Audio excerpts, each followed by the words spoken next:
নির্জন রাস্তা কিংবা রাতের ঢাকায় বের হওয়া মানেই আতঙ্ক। দিনে দুপুরে কিংবা অন্ধকারে কোপানো হচ্ছে মানুষকে। কিছুদিন তো আতঙ্কের নাম হয়ে উঠেছিল রাজধানীর মোহাম্মদপুর। শুধু ঢাকায় নয়, দেশের বিভিন্ন প্রান্তে একই স্টাইলে হামলা চালানো হচ্ছে। ছিনতাই, ডাকাতি, ব্যক্তিগত শত্রুতা কিংবা প্রতিপক্ষের উপর চড়াও হতে বেছে নেওয়া হচ্ছে ধারালো অস্ত্র। কোপানো হচ্ছে এলোপাতাড়িভাবে। ঢাকার এলিফ্যান্ট রোডে দুই ব্যবসায়ীকে প্রকাশ্যে কোপানোর ভিডিও সামনে আসায় আলোচনায় এখন এই কোপানো স্টাইল। কামন ব্রো, এসব অনেক কিছু আসবে আর যাবে, এক্সপার্ট কিন্তু থেকেই যাবে।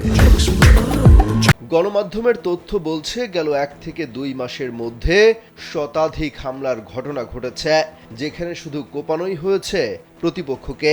হামলার শিকারের তালিকায় সাধারণ পথচারী থেকে শুরু করে বাদ যায়নি ব্যবসায়ী, পুলিশ, রাজনীতিবিদরাও। আলোচিত ঘটনাগুলোর মধ্যে অন্যতম হল নেত্রকোনায় পুলিশ কর্মকর্তাকে কুপিয়ে হত্যা। নিজ বাড়িতেই হত্যার শিকার হন তিনি।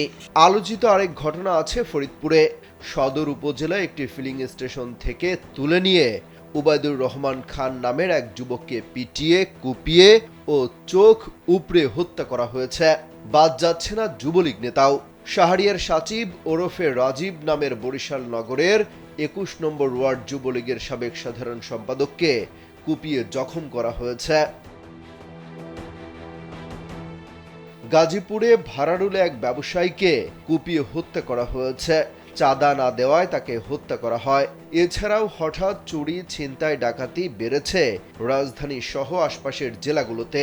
মধ্যরাতে এবং ভোরের দিকে বেশি বেপরোয়া এই চক্রগুলো। অভিযান চালিয়ে শনিবার ঢাকার মোহাম্মদপুর এলাকা থেকে 40 জনকে গ্রেফতার করা হয়েছে। অপরাধ বিশ্লেষকরা বলছেন, এখনও শতভাগ কাজে মনোযোগ দিতে পারেনি পুলিশ, ফলে সেই সুযোগটাই নিচ্ছে অপরাধীরা। সেনাবাহিনীর পাশাপাশি পুলিশের তৎপরতা বাড়ানো সম্ভব হলে এই অপরাধ আরো কমে আসবে বলেও মনে করেন তারা।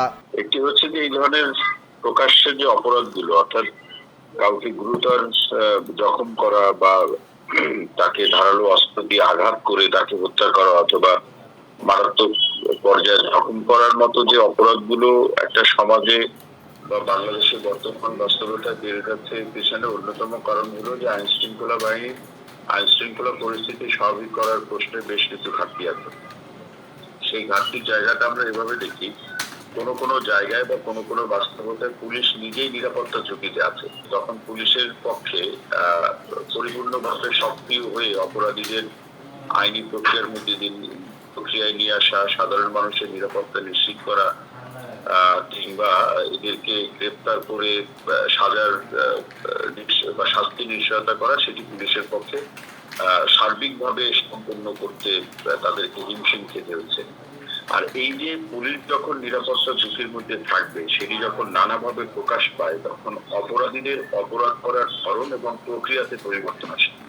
প্রক্রিয়াতে পরিবর্তন আসে হলো এরকম যে অপরাধীরা মনে করে যে অপরাধ করার ক্ষেত্রে সে যে যার বিরুদ্ধে অপরাধ করবে বা যাকে সে আঘাত করবে বা যার কাছ থেকে কোনো কিছু সে ছিনিয়ে নিবে বা দখল করবে, তাকে এমন ভাবে সে বিপর্যস্ত করতে চায়, এমন ভাবে আঘাত করতে চায় যাতে ওই অপরাধী সম্পর্কে সমাজের মধ্যে একটা ভয় অথবা ভয়ে তার প্রতি মানুষের এক ধরনের, এবং এই আঘাতের সাথে যেটা হয় যে সে মনে করে যে আঘাত করে সে ক্ষতিগ্রস্ত ব্যক্তিকে আঘাত নিয়ন্ত্রণ বা আঘাতের ব্যথা নিয়ন্ত্রণে সে ব্যস্ত রাখবে।